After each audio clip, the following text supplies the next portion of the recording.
कि आज के समय में आपने देखा होगा कि जिस प्रकार से आज से 100 साल पहले महात्माओं का एक सम्मान था वो धीरे धीरे धूमिल होता जा रहा है। ब्राह्मणों का सम्मान धीरे धीरे धूमिल होता जा रहा है। इसके पीछे कारण क्या है? कारण ये है कि जो हमारे पूर्वजों ने हमारे लिए सुंदर परियोजनाएं बनाई थी, जो सुंदर प्रयास किए थे, हम निरंतर उसमें अपने निजी स्वार्थ के लिए जब परिवर्तन करने लगते हैं, जब वेदों के शब्दों को अपने अनुसार ढालने लगते हैं, चाहे वेद हो, चाहे पुराण हो, उपनिषद हो, तो वो क्या होता है कि हर व्यक्ति अपनी सोच का जब उसमें तड़का लगा देता है तो उस तड़के को वो सर्वोपरि कह देता है। तब होता क्या है कि एक नया अपवाद पैदा होता है। और जब भी एक नया अपवाद पैदा होता है तो ध्यान रखिएगा, अपवाद केवल नुकसान ही कर सकता है, इसके अलावा कभी कुछ नहीं करता। कभी आपने देखा है कि किसी अपवाद से किसी का भला हो? कभी नहीं होता। आज जो बात हो रही है वो कहा सुनी का विज्ञान है, तर्क कुतर्क के विज्ञान से आगे की बात है। क्या सही मायने में अपने हृदय में हाथ रखकर कहिए कि क्या आपके दादा, आपके पिता, आपके पूर्वज मूर्ख थे या आप ज्यादा समझदार हैं? आप किसे ज्यादा समझदार मानेंगे? मेरी सोच ये कहती है कि हजारों नहीं लाखों वर्षों पहले जब वैदिक ज्ञान धरती पर आया, कैसे आया, मैं ये इस पर कई बार आपसे चर्चा कर सकता हूँ कि वेदों को लिखने के लिए कभी कागज या कलम की आवश्यकता नहीं हुई। परमात्मा को समझने के लिए कागज और कलम की आवश्यकता नहीं हुई। कागज पैदा हुए कहाँ हुआ? अभी 400-500 साल पहले। इससे पहले कागज नहीं होता, उससे पहले ताड़ के पत्ते पर लिखा जाता था या फिर भोजपत्र पर लिखा जाता था। और जब शाही भी नहीं थी तो क्या ज्ञान नहीं था? तब क्या वेद नहीं थे? तब भी वेद थे। परंतु वेद कैसे चले? आज भी यदि आप वेदों को समझना चाहते हैं ना, तो आप ये देखेंगे कि एक ब्राह्मण अपने कुल में वेद की एक शाखा को लेकर निरंतर अपने बच्चों को उसका पठन पाठन कराता है। फिर वह वेद उसके भीतर शरीर में आत्मा के रूप में बस जाते हैं, फिर वह अगली पीढ़ी में चले जाते हैं। तो इसी प्रकार वेद धीरे धीरे आगे बढ़ते रहे। आज भी देखेंगे आप उत्तर भारत में ये आपको कम मिलेगा, क्योंकि ब्राह्मण अपने धर्म से विमुख हो चुका है। जब ब्राह्मण अपने धर्म से विमुख हो जाएगा तो चारों वर्ण का नाश स्वतः हो जाएगा। ये मान लीजिए, ये सत्य है। जब ब्राह्मण अपने धर्म से विमुख हो जाता है तो चारों वर्णों में निश्चय ही आप देखेंगे उथल पुथल हो जाएगा। क्यों? क्योंकि ये मान लीजिए कि यदि आपका गुरु ही धीरे धीरे अपने नियमों से परे हो जाएगा तो आपको क्या सिखाएगा? और ब्राह्मण को सतह ही हमेशा गुरु कहा गया है। वेदों ने स्पेशल इस बात को कहा गया है, बड़ा साधारण रूप से आप समझिएगा। यदि आप इसको पढ़ना चाहते हैं, वेदों को समझना चाहते हैं, वेदों में आया है। अब वर्णों का सिद्धांत कहां से पैदा हुआ? अब पहले बात करें, बहुत सारे लोग कहते हैं कि जो ये वर्ण पैदा हुए, फलाना हुआ, इससे ये हो गया, इसको छोटा दिखा दिया, पर लोग समझ नहीं पाए। भाई आपके घर में एक बच्चा, अब नितिन जी बैठे हैं, नितिन जी का एक भाई कपड़े का काम करता है और नितिन जी किसका काम करते हैं? सुनार का काम करते हैं। ऐसा ही है ना? तो क्या जाति अलग हो गई? ऐसा ही हुआ था पहले। अब तो नितिन जी की देखी जाए तो मित्तल होते हुए भी ये क्या बन गए? सुनार हो गए। तो क्या इनकी जाति सुनार हो गई? अब इनका भाई कपड़े का काम करता है तो क्या छिपी हो गया? अब होता क्या है कि परंपराओं के अनुसार धीरे धीरे इंसान की जातियां बनती चली गई। और वैदिक युग का निर्माण जब हुआ उस समय एक परंपराएं थी। क्या परंपराएं थी? हमने हर चीज को 4-4 भागों में बांटा है। वेदों को भी 4 भाग में बांटा कि अधिक हो गया था। यजुर्वेद, सामवेद, अथर्ववेद इत्यादि हमने बना लिए। इसी प्रकार से 4 वर्ण भी बना लिए और चारों वर्णों के अनुसार एक एक वर्ण भी सबको मिलता चला गया। मिला ना? क्या मिला? एक ब्राह्मण हो गया, एक क्षत्रिय हो गया, एक वैश्य और एक शूद्र हो गया। अब शूद्र को लोगों ने बिल्कुल अलग श्रृंखला में लाके खड़ा कर दिया है। अब लोगों की समझ में ये आता है कि शूद्र जो है सबसे नीचा है, परंतु वेदों में कहीं पर भी नीचा शब्द आया ही नहीं है। एक ऋषि के 4 पुत्र थे, सारे तो चारों ही थे ऋषि के थे। अब देखिए ना, वाल्मीकि गोत्र भी ब्राह्मणों में है। अब आप क्या कहेंगे? अब वाल्मीकि को आप जो है सफाई में लेकर चले गए तो अब ये थोड़ी ना हो जाएगा कि आप उन्हें नीचा या छोटा कहने लग जाएंगे। वाल्मीकि अगर ब्राह्मण थे तो फिर ये वंश कहां से आगे बढ़ गया? पीछे 1400 सालों में इन लोगों ने अपने धर्म की स्थापना के लिए, कहते हैं ना कि जो कायर थे, सीधी सी बात से थोड़ी सी कड़वी बात कहने जा रहा हूं, जो कायर थे वो मुसलमान हो गए। हमने देखा होगा ना, जितने भी धर्म परिवर्तन करने वाले लोग थे मेरी निगाह में वो कायर थे। परंतु जो लोग अपने धर्म पर अडिग रहे, चाहे वह छोटे से छोटा काम करते रहे, उनसे जबरन नालियां सफाई कराई गई, ये थे तो वही लोग, हमारे वंशज ही तो थे। पर इन्होंने धर्म परिवर्तन नहीं किया, ये अपने काम में अडिग रहे, अपने धर्म पर अडिग रहे। सिखों ने अपने केश कटाना मंजूर कर लिया, अपनी गर्दनें कटाना मंजूर कर लिया, परंतु अपना धर्म नहीं छोड़ा। सिख कौन थे? वो भी हमारे हिंदू धर्म से निकले थे। निकले क्या थे ही हिंदू धर्म से। हिंदू धर्म की रक्षा के लिए शस्त्र उठाने के लिए बनाया गया था। परंतु क्या हुआ, हमने वैदिक धर्म की जब से वैदिक धर्म को भूलना शुरू कर दिया तो नए नए अपवाद पैदा हो गए, नई नई परेशानियां पैदा हो गई, नई नई चीजें पैदा हो गई। छोटा बड़ा ये शब्द हमारे यहाँ नहीं हुआ, कहीं छोटा बड़ा नहीं था। जिसका जो काम आता था वो अपने अनुसार करता था, जिसका जितना बुद्धिमत्ता थी उसके अनुसार करता था। आपने देखा होगा एक पहले क्या होता था, 4 वर्ण बनाए गए, 4 इसके अलावा हमारे रहने के 4 पड़ाव थे। आपने देखा होगा ना, बालावस्था आती है, बाल अवस्था के में क्या किया जाता है, आपने वो भी देखा होगा। गृहस्थ आश्रम आता है, गृहस्थ आश्रम में क्या दिया, संन्यास आश्रम आता है। ये सारे जो वर्ण बनाए गए इसके पीछे भी बहुत ज़्यादा दिमाग लगाया गया, बड़ा सोच समझकर हमारे पूर्वजों ने तैयार किया।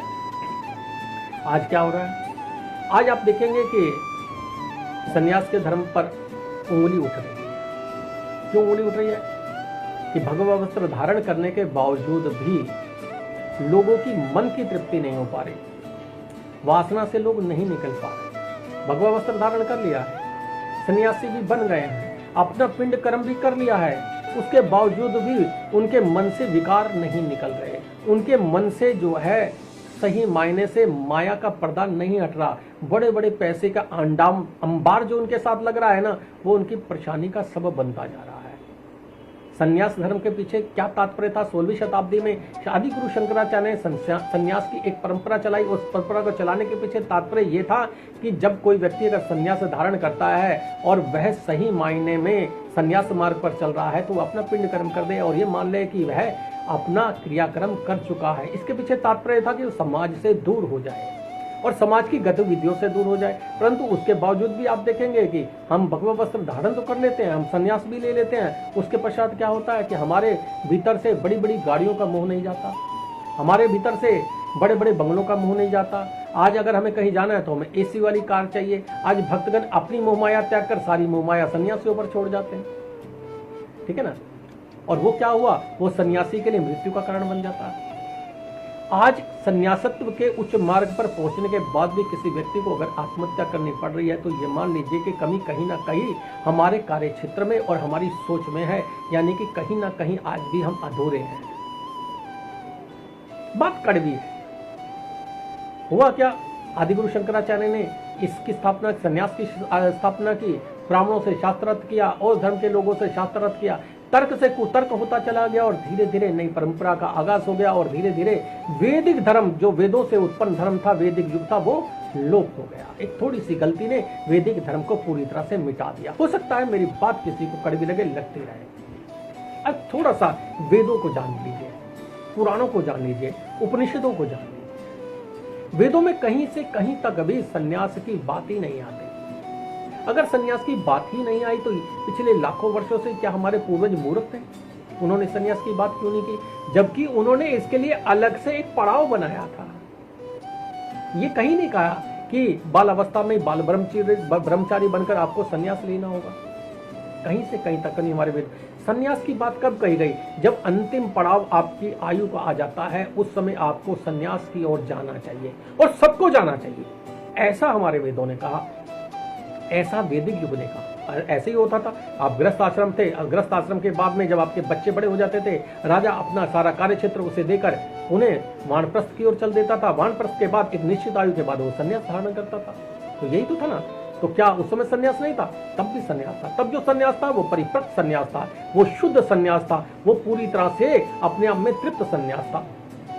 यानी कि उस व्यक्ति ने अपने जीवन का ग्रस्त भी भोग लिया, उसने अपने जीवन के विकास को भी आगे बढ़ा दिया। कहीं से वेदों ने ये नहीं कहा कि आप सन्यासी बन जाइए। यदि सारे के सारे इस दुनिया में सन्यासी हो जाते हैं, मैं मान लेता हूँ आपकी बात को, तो क्या धर्म चल पाएगा, संसार चल पाएगा? खाना और भोजन की व्यवस्था आज भी आपकी सन्यासियों, याद रखना, गृहस्थ ही करता है। आज भी आप जो रोटी खा रहे हैं ना, कहीं से कहीं तक आपके बाप की, हमारे बाप की कोई फैक्ट्री नहीं लगी हुई है। आप जो रोटी खा रहे हैं वो गृहस्थ की खा रहे हैं और उसके बाद आप गृहस्थ धर्म को और गृहस्थ को गाली देंगे तो ये कहीं से कहीं तक अनुकूल नहीं होगा। कि गृहस्थ है, फलाना है और गृहस्थ से दूर हो जाओ, उसे लात मार दो, ये चलना बंद करना होगा। यदि इतना ही आपको ग्रस्त से घृणा है तो आपको चाहिए कि आप किसी पहाड़ी की कंदराओं में अपना सारा जीवन व्यतीत कर दीजिए और इस मोह माया को ग्रस्तों के लिए त्याग दीजिए। परंतु ऐसा नहीं है। भगवा वस्त्र धारण करने के बाद में लोगों को विदेशों का बड़ा दौरा करने का योग पड़ता है। बड़ा धर्म की जानकारी पूरे विश्व में फैलाने के नाम पर उनकी मोह माया और उनके पाप की कमाई को इकट्ठा करना आरंभ कर देते हैं और धीरे धीरे क्या होता है कि फिर वो योगी और सन्यासी के पतन का कारण हो जाता है। किसी ने कहा है ना कि योगी की दासी मौत की फांसी। जब योगी सन्यास धर्म का सही मायने में पालन न करते हुए संसारिक क्रियाओं में अपने आप को उस शहद की मक्खी की तरह डाल लेगा और निश्चित उसका पतन होगा। उसके पतन का कारण यही है। अगर बात करें वेदों की तो वेदों में 181 ऋषियों के बारे में मंत्र आते हैं। मतलब कि वेदों में 181 ऋषियों के मंत्र हैं। अगर आप इनको ढंग से पढ़ें तो आपको पता चलेगा। तैत्तिरीयकरण को पढ़ के देख लीजिए।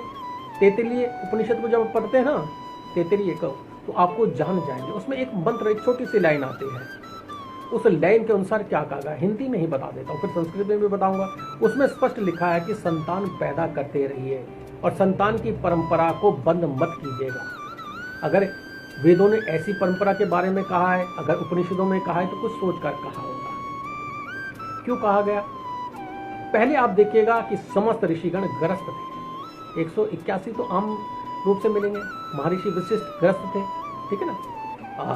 अत्रि, जितने भी ऋषि हुए, जितने भी महान संत हुए, जितने भी वेदों के रक्षक हुए, जितने भी पुराणों के रचयिता हुए, सभी के सभी ग्रस्त थे। कोई भी सन्यासी नहीं था। सभी ने अपने अनुसार शिक्षा को धारण किया, धर्म को धारण किया। परंतु आज क्या हो रहा है? आज हम धीरे धीरे धर्म से विमुख हो रहे हैं। समस्त लिखा है उपनिषदों में ये बात कर दूंगा। और कहीं पर वेदों में सन्यास के बारे में तो आया ही नहीं है। फिर ये 16वीं शताब्दी में सन्यास आया कहाँ से? अगर आया तो इसके पीछे परंपरा थी धर्म की रक्षा, शस्त्र और शास्त्र को उठाने की बात। परंतु क्या हुआ? आज हम दोनों से अनभिज्ञ हो गए। अब होता क्या है, आदि गुरु शंकराचार्य अकेले थे और उन्होंने सबके साथ में, यानी केरल से शुरू हुए और पूरे भारत में शास्त्रार्थ करते हुए बहुत सारे लोगों के जो धार्मिक ग्रंथ थे, दूसरे धर्म के लोगों को, उन्हें जीत लिया, उन्हें फड़वाकर समुद्र में फेंकवा दिया, ऐसा प्रमाणित है। परंतु क्या हुआ कि आज के शंकराचार्य इतने विद्वान हैं। आज हर चौथे दिन कोई ना कोई मुस्लिम धर्म का व्यक्ति हिंदू धर्म पर काफिर काफिर कहकर कोई ना कोई कटाक्ष करता है, परंतु सभी मौन हो जाते हैं। 4 के 40 शंकराचार्य हो गए, परंतु धर्म की स्थापना के लिए आज भी किसी ने कदम नहीं उठाया। वो गीता में लिखा ना, यदा यदा ही धर्मस्य, वो सिर्फ गीता में लिखा का लिखा ही रह गया। इस पर किसी ने भी अपने कदम आगे नहीं बढ़ाए। सभी के सभी केवल और केवल चांदी की कुर्सी पर बैठकर मौज मस्ती करने के लिए और अखाड़ों की राजनीति करने के लिए सन्यासी बने हैं क्या? आदि गुरु गोरखनाथ जी ने कहा था, अलग झोली पलक खजाना, भूख लगे तो मांग के खाना। क्या सही मायने में आज सन्यासी भूख लगे तो मांग कर खा रहा है? नहीं खा रहा। आज बड़े बड़े पंडाल लगते हैं, 300 400 करोड़ के पंडाल कुंभ के दौरान लग जाते हैं। सोचिए ये पैसा कहां से आता होगा? क्या सही मायने में ये सन्यास है? क्या इससे धर्म की रक्षा होगी? ठीक है, अगर आपके पास पैसा आ गया है तो इसका अनुकूल क्यों नहीं व्यवहार हो पा रहा? जो महात्मा कपड़े भी प्रेस करके पहनते हो, जिन्हें ये लगता है कि मेरे प्रेस के कपड़े की सलवट खराब ना हो जाए, मेरे पास ये 2 कपड़े हैं, मैं रोज इन्हीं को पहन लेता हूँ जब भी प्रोग्राम करता हूँ। ये मेरे पास कम से कम 2010 से हैं, आज तक फटता ही नहीं। इसलिए फटते नहीं तो लेने की जरूरत नहीं पड़ती, तो बहुत अच्छा है। हाँ, सुराख हो गए हैं इनमें, परंतु ये सुराख मुझे कोई परेशानी नहीं दे रहे, ठीक है ना। इसके अंदर बहुत सारे सुराख हैं, ये कपड़ा सिला भी नहीं है, सुराख भी नहीं, इसमें बहुत सारे सुराख हैं, पर आनंद दे रहा है। परंतु होता क्या है कि जब हम लोग संन्यासत्व की बात करते हैं, परंतु संन्यासत्व से अच्छा ये रहेगा कि गृहस्थ व्यक्ति अपने घर में बैठकर संन्यास को धारण कर ले। हर घर में एक सन्यासी जरूर होना चाहिए, नाम का नहीं होना चाहिए, कर्म का होना चाहिए, धर्म की जागृति का होना चाहिए, योगी होना चाहिए, गृहस्थ ऋषि होना चाहिए। संन्यास से अच्छा है कि आप गृहस्थ ऋषि हो जाएं और धर्म पर और वेदों पर चर्चा करें, वेदों को पढ़ें और उनका प्रचार प्रसार करें और पुनः वैदिक युग की परंपरा को लाने का प्रयास होना चाहिए। परंतु ऐसा नहीं होता।